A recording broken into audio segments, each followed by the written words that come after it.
Laurent Gbagbo a demandé le divorce d'avec Simone. Quelques jours après son retour en Côte d'Ivoire, l'ex-président, acquitté par la Cour pénale internationale, a annoncé dans un communiqué sa volonté de se séparer officiellement de son épouse Simone. Pour en parler, nous retrouvons notre correspondant à Abidjan, Samuel Bernard. Samuel, bonsoir. Le contenu de ce communiqué n'a pas vraiment surpris. Cela fait plusieurs années qu'ils sont en froid.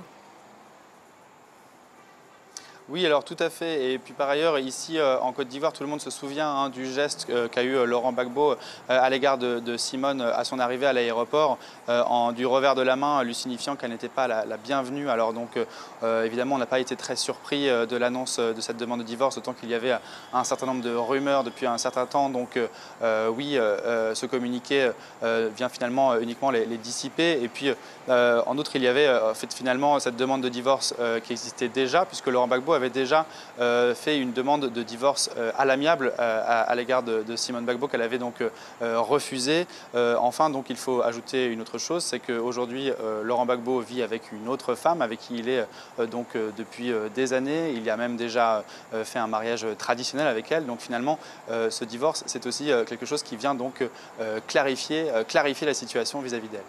Alors Samuel, cette annonce, c'est aussi incontestablement une affaire politique.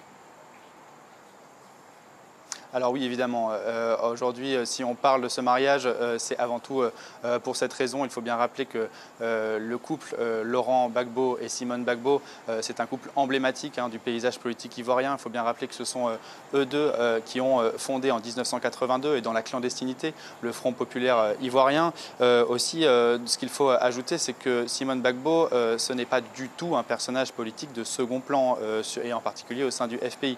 Depuis la création du parti et ensuite, depuis l'accession de Laurent Gbagbo à la présidence jusqu'en 2011, Simone Gbagbo a joué un rôle de premier plan.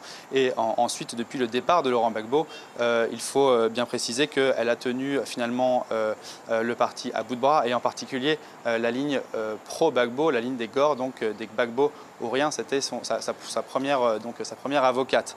Alors aussi, ce qu'il faut préciser donc, en ce qui concerne les répercussions politiques de ce divorce, on peut évidemment s'attendre à un changement d'alliance, une désévolution au niveau des alliances à l'intérieur du FPI, puisque les proches de Simone Gbagbo, ce sont aujourd'hui les défenseurs de la ligne pro-Gbagbo. Donc on pourra avoir peut-être un certain nombre de personnes qui seront froissées par cette décision. Aussi, il y a un aspect idéologique. Il faut bien préciser que Simone Gbagbo, c'était la tenante d'une ligne dure sur un certain nombre de sujets. Alors, est-ce qu'il s'agit d'un divorce aussi sur ces questions-là? On va voir. Et enfin, donc, il y a cette question un petit peu plus confessionnelle, qui est que dimanche dernier, Laurent Gbagbo a annoncé se reconvertir au catholicisme.